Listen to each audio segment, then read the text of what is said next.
Today I'm coming to Hebden Bridge.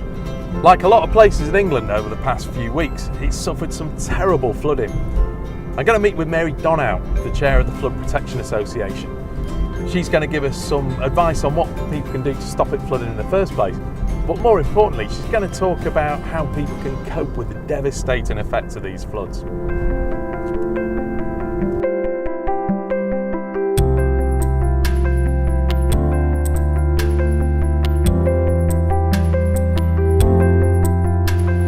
Hi Mary, welcome to Hebden Bridge. Thanks for coming. Well, here we are. But it's really hard to imagine now, isn't it? But this street was literally knee deep in water. It was going over the top of people's Wellingtons. You see the footage and you can't really imagine what it was like. Well, I'll tell you something, I can imagine what it was like because I've seen so many floods. It's not only my own, but I've been to so many places that are flooding or post-flooding. People don't realise that, you know, flooding isn't just for when the ministers come or the media are here. It has such far-reaching consequences. Hebden Bridge, people have a sense of humour here. The summer sale's been changed to a flood sale. We see more and more of these signs of businesses being closed, and they're all trying to use really positive language. Do you know, some of these premises seem to be, oh look, got flood protection, they've got homemade flood protection. Ah, right, okay, so that's a better option than sandbags, yeah, is that what you're saying? Because this is what I was going to ask. If sandbags aren't the answer, what's the better solution? Yes, well, that's the next best solution, that homemade one. But there's a lot of things on the market now that can prevent flood water from getting into the property. Best to look out for ones with a kite mark, because it means they've all been tested. It's a bit like when you're looking for a kettle or a toaster or something. You tend to look for the British standard kite mark in front of the door. And if you're at an absolute fix, almost one of the best things you can do is go to your garden and fill it, you know, a supermarket bag with a load of clay.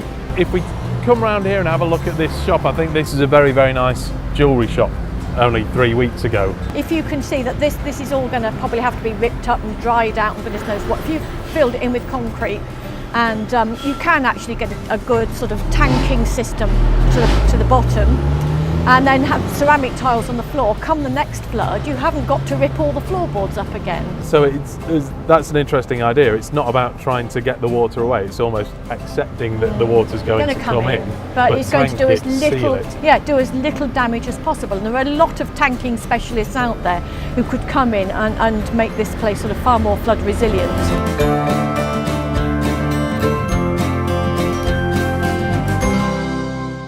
We're getting a lot changing weather patterns now, where we're getting a load of water dumped in localised areas, like monsoon-like storms, and literally it's falling hard onto all the hard services that we have put down as a society, not only individuals but councils, etc.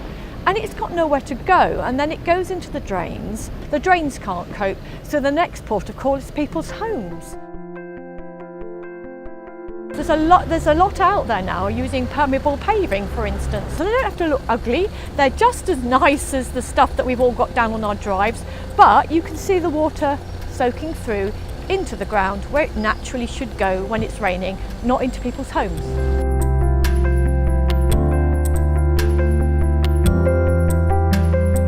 It was only 10 days later that they suffered the second really devastating phase. I think that was caused for rather different reasons. Instead of the rivers rising, the water was pouring down these side streets and in through there as well, all meeting up at the same point. Really. Overland runoff. Yep, absolutely. Sheer volumes of water coming down, hitting the hill at the top and, you know, cascading down. Because the land's already been saturated. Yeah, it's absolutely devastating. I'm getting taken out by a boulder here, really. It's a bit dodgy, actually. I need to get out of the way.